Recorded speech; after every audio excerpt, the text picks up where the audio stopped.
The path isn't a straight line, it's a spiral. Have you ever continuously gone back to the same thought over and over, trying to understand what it might mean?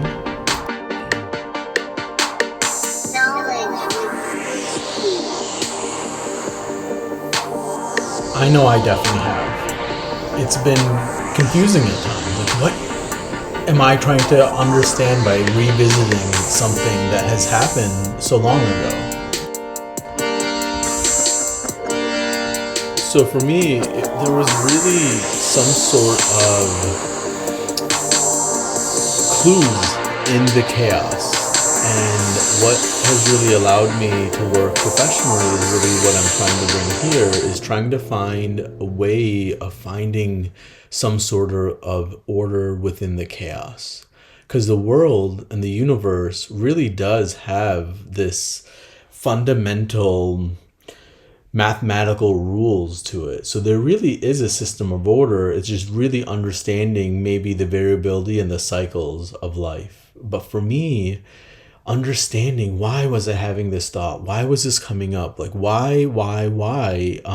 You really have to kind of understand and get down to the roots for you to really understand what's happening. Because sometimes you just feel lost, and then you have this moment. You're like, aha, and then it's like this warrior, this other being starts activating, and a little part of you starts to slowly learn and listen and start to integrate with that being. And you realize that, you've been kind of fighting your own self, the way you work, who you are throughout this entire process. And sometimes we just need to find our own zen, our own place where we can go in and reconnect and kind of anchor with that ancestors, the beliefs, that like logic, that feelings that we have, that energy. And so this whole journey, this whole process is about helping others go on their own, maybe spiritual or personal journey, and know that they can come out on the other side stronger, better, and really just able to become their best selves. And I want you to know that you're not alone, and I'm here, and there's so many other people that I met in this journey. The world is abundance with opportunity, love, and I want you to know that it might feel scared and tough, but it's gonna get so much better. We got this. Kusal, Kus is key. Let's go. I appreciate you being here. Let me tell you about a really important concept. This is called self-efficacy. Self-efficacy, self-efficacy is the belief in one's ability to succeed in a specific situation or accomplish a task. It's a measure of confidence in one's ability to complete or succeed a task, and it's broken down in 5 components. Is that something sometimes you feel where you just have that undeniable idea and belief that you can accomplish something? You could. You really could. And it has 5 breakdowns to it. Self-efficacy.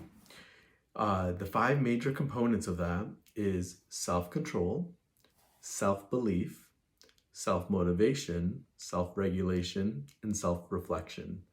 So in other words, control, belief, motivation, regulation, and reflection of oneself. Those are the 5 components of self-efficacy. Now let's really break that down and talk about what each one means. Self-control refers to your ability to control one's thoughts, emotions, and behaviors to achieve a goal. Self-belief, it refers to one's belief in our own capabilities and confidence that you can succeed, or that we can succeed. Self-motivation refers to the ability to take initiative and persist in the face of adversity. Now my old boss, he called me a bit of a zygote, or I definitely believe once I put my mind to something, there's no stopping me. And for this project, it's helping you all heal and you all become your best self. So, anyways, the next two are um, self-regulation, which means monitoring one's own performance and adjusting it accordingly. And then the next step is self-reflection, the ability to analyze one's own performance and identity areas and identify areas for improvement. Right there, my speaking and my video editing clearly is not the greatest, but what I am good at is really communicating my thoughts and feelings, and so we all have our strengths. So let me talk about what this whole initiative and this project is about. It's really allowing others to believe in their own potential, their thought, and really work towards becoming their best self. And so self-efficacy is really at the core of it. And I want to really kind of go into a little bit about how to use that and an idea stack and build and so this whole series is based about helping people change their thoughts and unlock their potential. And my goal is really to help be maybe the catalyst or the person that will really unlock and help you throughout your journey.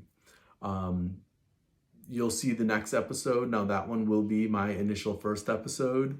But realistically, that's kind of like the origin story of why this began. So hi, this is Future Coos. Enjoy some of the previous content, but it's really all about you and helping you change your thoughts and kind of uncovering what might be blocking you. So creating habits with self-efficacy and thought stacking involves understanding the importance of self-efficacy and thought stacking when it comes to forming habits.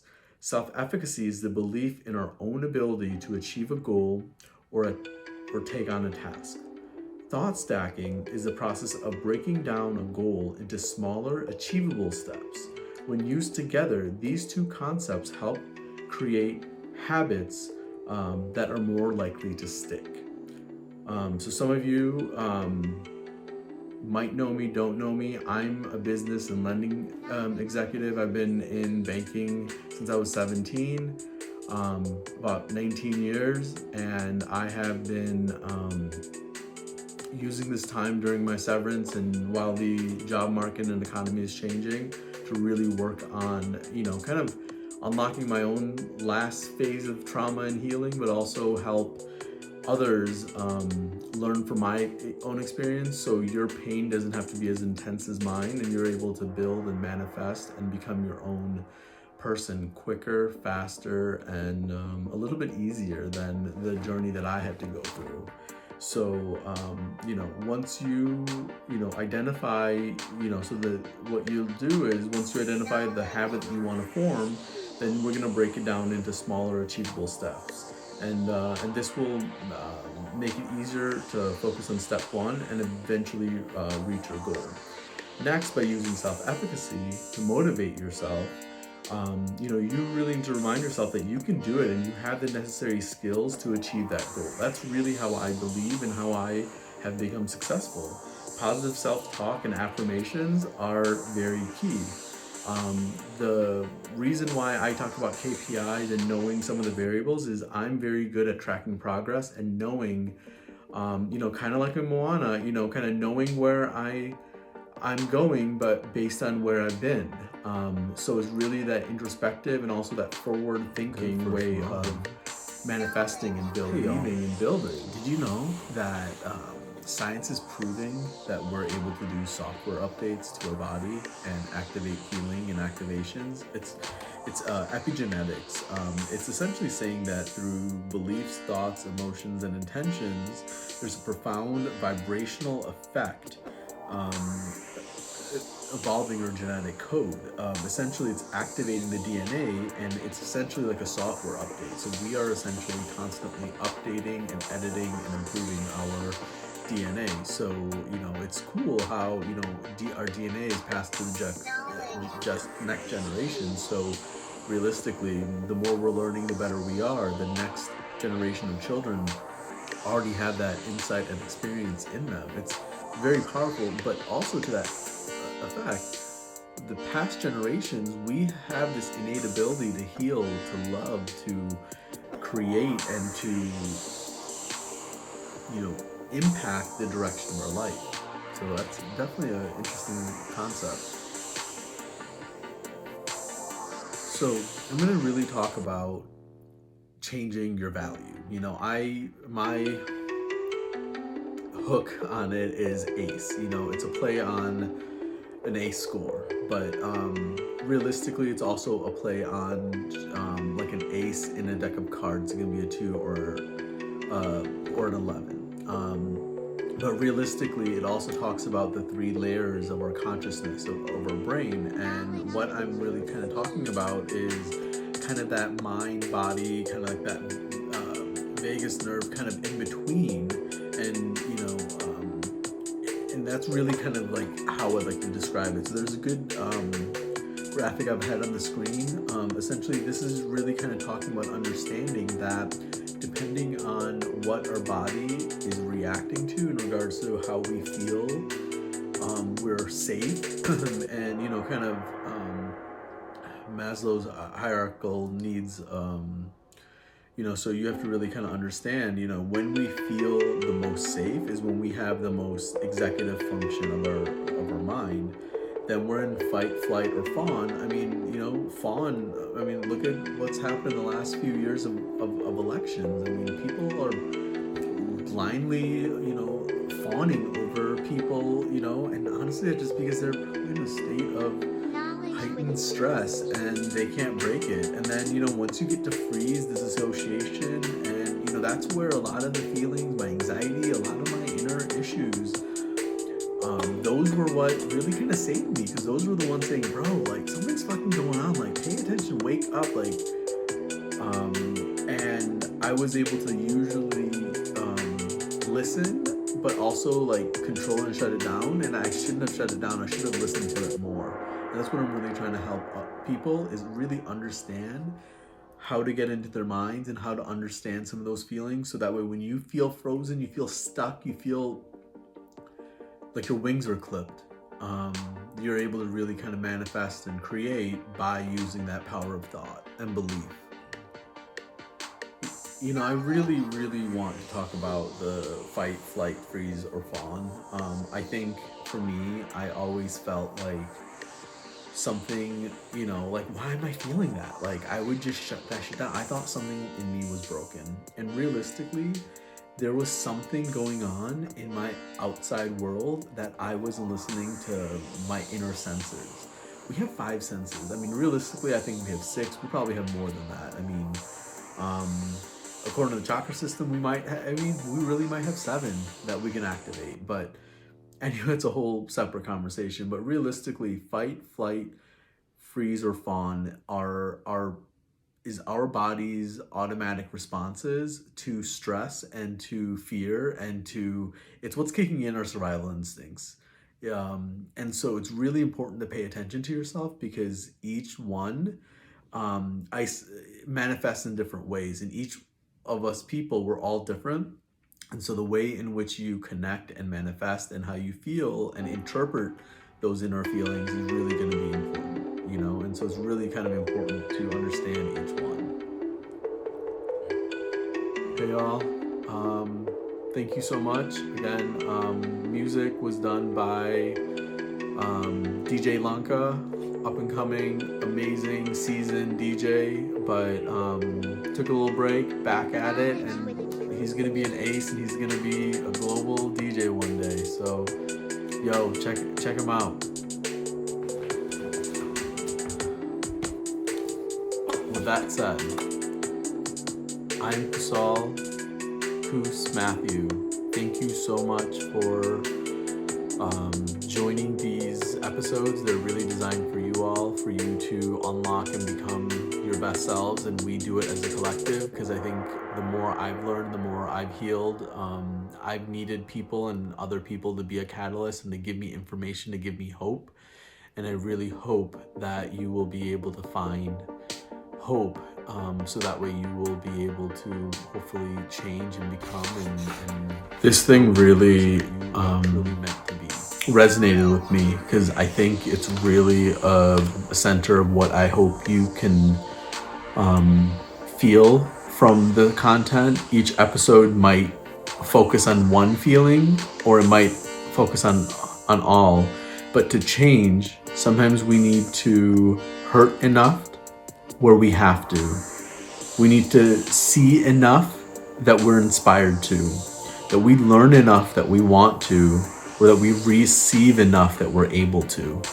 And I really hope in this process that you're able to maybe minimize some of the hurt where you still have to, where you can see enough where you're inspired to, but you can still make your own decisions. I hope that you learn that you want it, but realistically, you wanting it is the biggest thing. If you don't want it and you don't believe in it and you don't have faith in it, none of this is possible. Because even if you receive it and you're able to, realistically, if you don't want it, it doesn't matter. I mean, that's where a lot of these people, they're pinning the class warfare. They're pinning us against one another. I mean, they're really pinning the fact of all of the good things sometimes people are taking away from us. Privilege doesn't mean access to money. It just means a network of people that love us and support us. But, people are ruining certain things that were designed to be good things for us. There are so much abundance and positivity and greatness in the world, but sometimes when we focus on the negative, that's all we see. What I hope is through this is by wanting it and seeing it and being able to manifest your own dreams and visions, you'll see the abundance of this world, and you'll be able to take that abundance, create your own dreams, and then help everyone else with it. Because there is so much abundance that we should be helping one another. We should be giving to one another. It is okay to take at times, but as long as we give more than we take, that's all that matters. That's all that matters to be good. You don't have to be perfect. You don't have to be, nice all the time. You just have to be a good person. That means we all got our baggage, but you deal with it and you still try to be a good person. That's all, and the funny thing is, even what's good for you might be evil for someone else. So sometimes you just have to listen to yourself, listen to your gut, and just live your fucking life. I hate when I swear sometimes because I get into trouble on digital media. All right, y'all. I thank you so much. I'm really excited. I think this is an iterative process. The editing is not the greatest in some of these initial episodes, but they will stay in order because I think the content and the meat is there, and the passion is maybe something you can pick up from, and then over time we'll just have more and more content. So thank you so much. This is technically the 6th episode, but realistically this is going to be the first episode of the whole series. Check out my website. That's where really a lot of this information is. We're structured and designed a little bit better than what you see on YouTube and everywhere else. Kooskey.com, KOOSKEY. Again, thanks so much. I appreciate you.